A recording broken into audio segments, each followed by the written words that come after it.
Step away from the holy relic and leave at once, or you'll share the same fate as your minions. Damn, I ran out of time. I told Fudo that he should have ended you a long time ago, but he wouldn't budge. Blasted monastic solidarity. Fudo is a monk? Oops, perhaps I've said too much. Or have I? Yes, he's a monk. A Japanese one, of course, a Sohei. He frets that so many people have had to suffer, but still justifies his behavior in the name of lofty goals. He can be such a bore sometimes. But why keep talking about him? Let's get down to business.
I'm assuming this is the relic? If by relic you mean one of the sections of the Heshibi Jade Disc, then yes, it is. My guess has been confirmed. Heshibi? According to legend, this powerful artifact endows its owner with incredible power. All the manuscripts state that the disc disappeared 300 years ago during the Mongol invasion. That's right. As the barbarian army approached the capital, the order was given to break up the disc and hide it. The capital was Hangzhou back then, so the pieces were hurriedly hidden in these parts. Why is everything always so complicated? You could have just destroyed the disc. But no, you had to split it into pieces, so that one day some psychopath would try to unite them and take over the world. While the Heshibi is whole, the energy contained inside it is in constant circulation, and doesn't reveal itself in any way.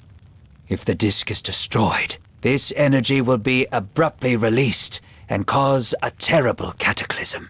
Right now, the disc is not whole, but the instability of the shards can be controlled if they are kept in special places where power is concentrated.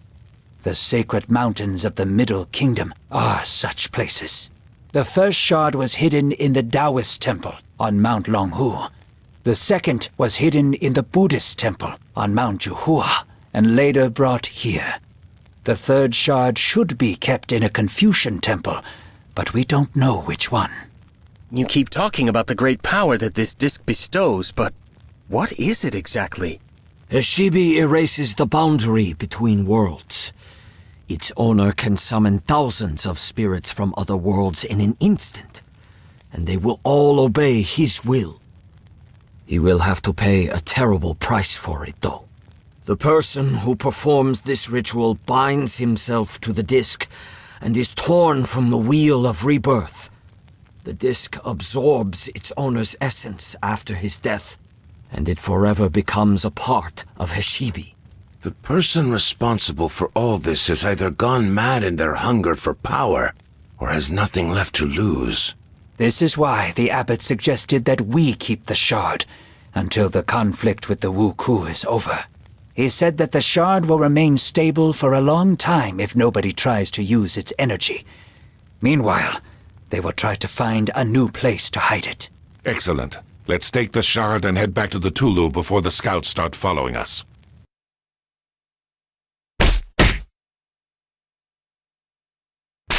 While the heroes made plans, good news arrived from Wang Taixin. His informant on the Ryukyu Islands had found out some valuable information about Fudo, the Wuku leader. This person would meet them in the town of Naha, capital of Ryukyu. Half of the monks went there on Li Haibo's ship, while the other half stayed behind to protect the country from pirate raids.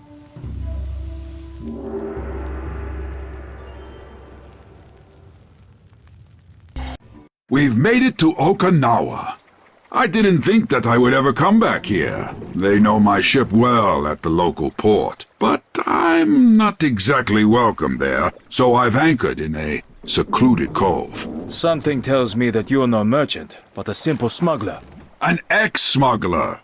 Where are you going to find a merchant as skilled with the spear as me? You're not actually that skilled with it. Ugh, you guys deserve a kick in the butt.